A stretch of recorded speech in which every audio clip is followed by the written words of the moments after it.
শুভেচ্ছা ও আন্তরিক ভালোবাসা জানাই বন্ধুরা। কেমন আছো তোমরা?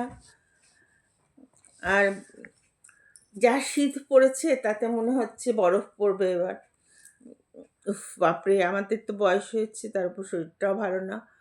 মানে মনে হচ্ছে চান করতে বাথরুমে যেতে যেন কান্না পাচ্ছে, সত্যি কথা।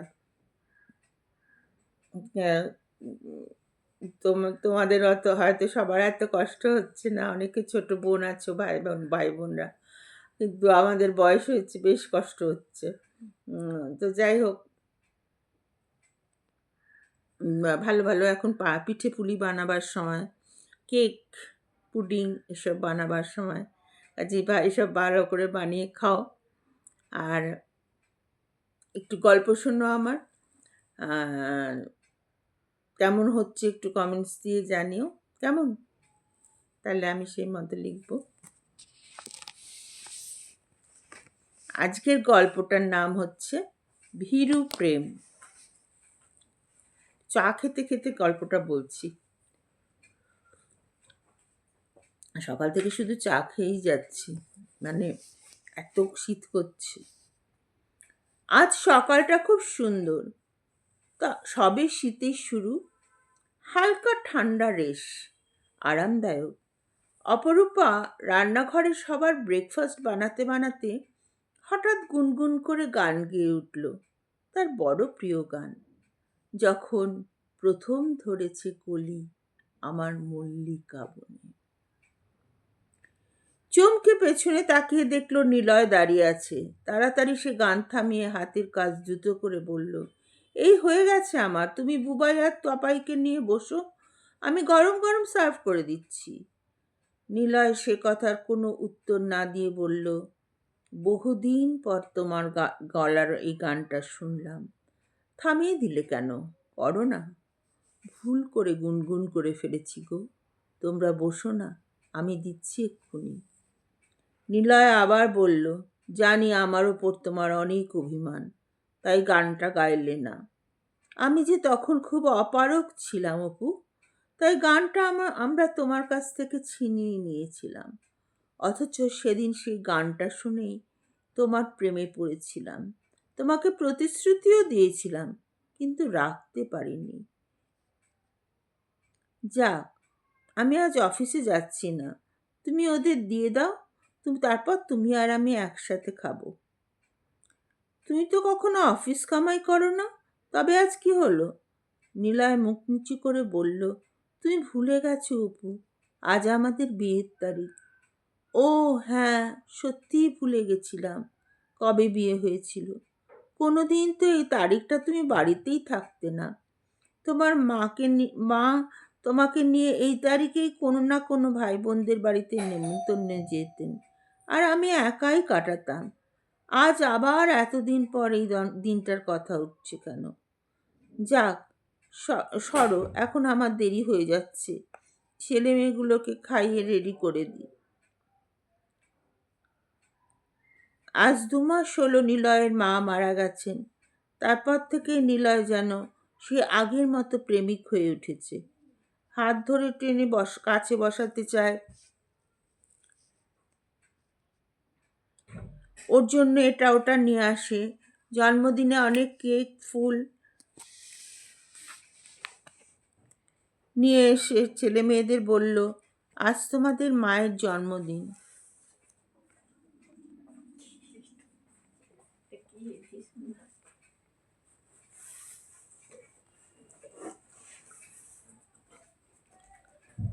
আজ তোমাদের মায়ের জন্মদিন, চলো তোমার মাকে একটু সারপ্রাইজ দেওয়া যাক।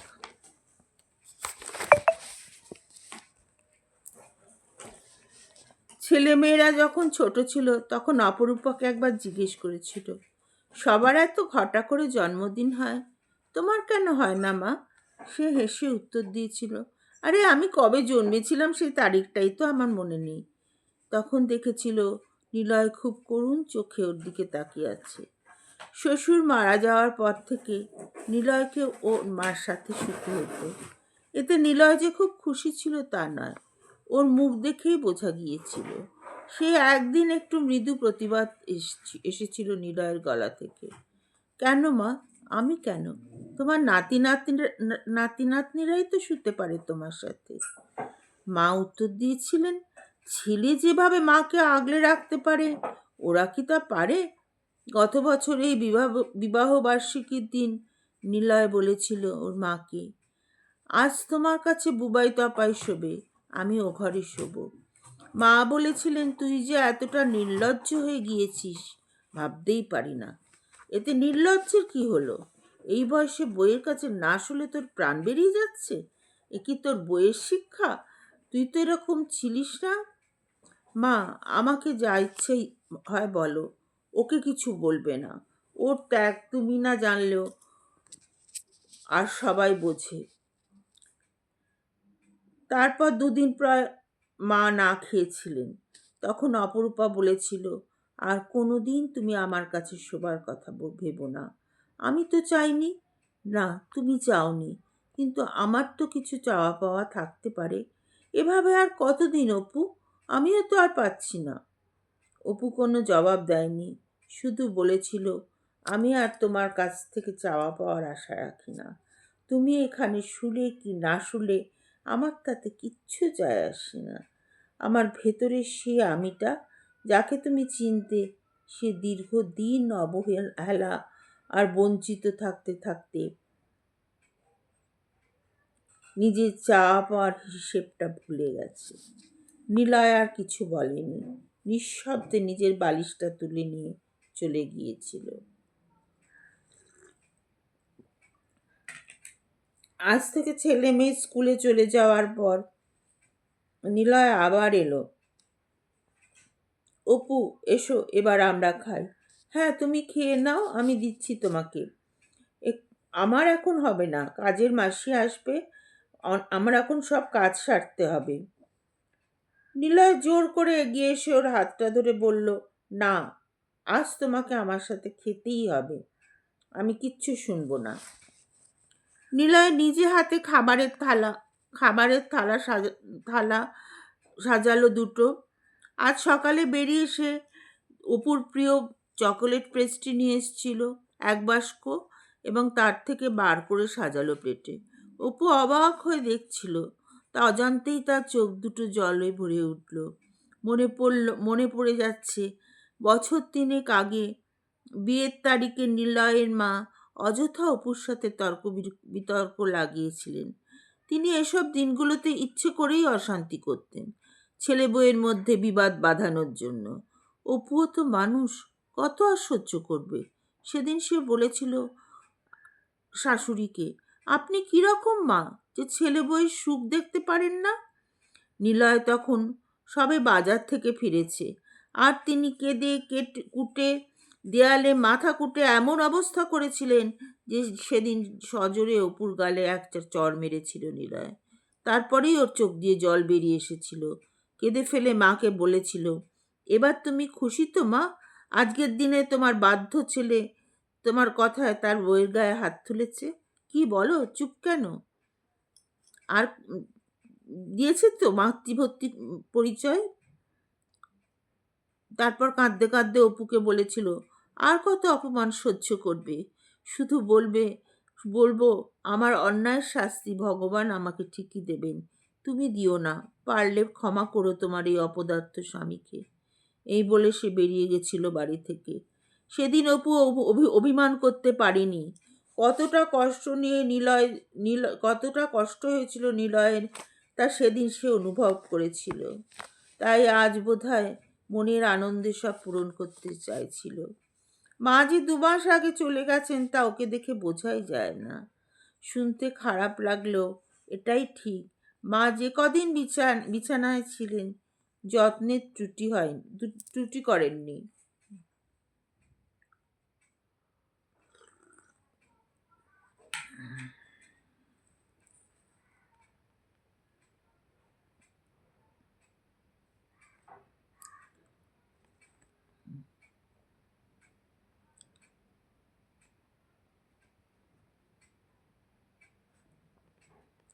নার্স আয়া কোনো কিছুর কার্পণ্য করেনি। নিজের সবটুকু দিয়ে মায়ের সেবা করেছে। অপুকে মা তো মৃত্যুর সময়ও ছেড়ে দেননি। তাকে ঘরে ঢুকতে দেখলেই রেগে যেতেন, কিন্তু আড়াল থেকে মায়ের যাবতীয় পথ্য সব অপুই করে দিত নিঃশব্দে। নিলয় সবই দেখত, একদিন বলেও ফেলেছিল, অনেক তো সহ্য করলে, আর কটা দিন একটু সহ্য করো, তোমার দুঃখের দিন শেষ হয়ে এসছে।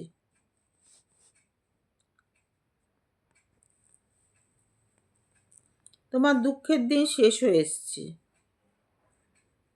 কিন্তু অপুর মধ্যে তখন অভিমান এতটাই তীব্র ছিল যে সে নিলয়ের এ কথার উত্তরে বলেছিল, আমার জন্য আর নাই বা ভাবলে, আমার আর নতুন করে কিছু পাবার বয়সও নেই, মনও নেই, সব শুকিয়ে গেছে। নিলয় একটা দীর্ঘশ্বাস ফেলেছিল, শুধু আর কিছু বলতে পারেনি। মা যেদিন চলে যান, দুদিন আগে হঠাৎ অপুকে ঘরে ডেকে পাঠান। অপু তো অবাক মা ডাকছেন শুনে। কাছে যাওয়ার পর বললেন, আমাকে আজ একটু খাইয়ে দেবে? এই অনুরোধ শুনে সে তো অবাক। তার মুখ থেকে বেরিয়ে গেল, আমার হাতে খাবেন? যদি বিষ খাইয়ে দিই? তা তুমি পারবে না। আমার রান্না তো সব তুমিই করো, চাইলে তখনই বিষ মেশাতে পারতে। তা যখন করনি, তখন এটাও পারবে না। আমারই ভুল ছিল সব। সব সময় ভয় পেতাম ছেলেটা বুঝি পর হয়ে যাচ্ছে। অপু পরম যত্নে খাইয়ে দিয়েছিল। তারপর যে কদিন বেঁচে ছিলেন, সে কদিন অপুর হাতেই খেয়েছিলেন। যাবার দিন ওর মাথায় কাঁপা কাঁপা হাত রেখে বলেছিলেন, সুখী হও মা। অপু সেদিন খুব কেঁদেছিল। মা চলে যাওয়ার পর নিলয়কে একটুও কাঁদতে দেখেনি। ভেবেছিল এখন হয়তো ঘোরের মধ্যে আছে, বাড়ি খালি হলেই খুব ভেঙে পড়বে। আজ এই আজ সেই আগের নিলয়কে দেখছে, যে নিলয়কে সে ভালোবেসেছিল। টেবিলে গিয়ে আরও অবাক, নতুন ক্রিস্টালের ফুলদানিতে গোলাপের ফোয়ারা নিজে হাতে পেস্ট্রি কেটে অপুর মুখে তুলে ধরল। তখন অপু আর নিজেকে সামলাতে পারল না, কান্নায় ভেঙে পড়ল। নিলয় দীর্ঘদিন বাদে তার স্ত্রীকে, তার ভালোবাসাকে শক্ত হাতে বুকে জড়িয়ে ধরে বলল, আজ থেকে আবার শুরু হবে তোমার গান, আমার মল্লিকা বনে। কাঁদতে কাঁদতে অপু বলল, কিন্তু আমার মল্লিকা বনের কুড়িগুলো সব ঝরে পড়ে গেছে, আর হবে না। নিলয় দুহাতে ওর মুখটা তুলে ধরে ওর চোখে কপালে গালে চুম্বন এঁকে দিয়ে বলল, আবার নতুন কুড়ি ফুটবে, আমি ফোটাবো আবার। আমাকে খাইয়ে দেবে না? অপু কান্না ভেজা চোখে হঠাৎ হাসি ফুটে উঠল। চোখে জল, মুখে হাসি নিয়ে সে নিলয়ের মুখে পেস্ট্রি কেটে তুলে ধরল। নিলয় খেতে খেতে বলল, গান ধরল, হায় ভীরু প্রেম হায় রে, জয় করে তবু ভয় কেন তোর যায় না। কেমন লাগলো বললো গল্পটা বন্ধুরা? ভালো লাগলো? এরকমই হতো আগের দিন, আগের আগে আগে আগে সময় এরকমই হতো। তবে ব্যতিক্রম সব জায়গায় ছিল, আগেও বলেছি এখনও বলছি। সব শাশুড়ি যে এরকম হতেন তা না। অনেক শাশুড়ি আবার নিজেরাই উদ্যোগ নিয়ে বিয়ের তারিখ উদযাপন করতেন, এরকমও আছে। সবটাই খারাপ না, ওই ভালো মন্দ মিশিয়েই তো সময়টা যায়, তাই না? আমরাই কি সব ভালো? কেউ নিখুঁত নই, কেউ পারফেক্ট হয় না, তাতে ভগবান হয়ে যেতাম। অভিমানে অনেক সময় অনেক কথা বেরিয়ে যায়, কিন্তু সবাই ভালো, মানুষ হিসেবে সবাই ভালো। আর নিজের ছেলে মেয়ের প্রতি পক্ষপাতিত্ব তো থাকবেই। আমার ছেলে নেই, তাই আমি বুঝতে পারি না বউ এলে কতটা কি করতাম। রাখি।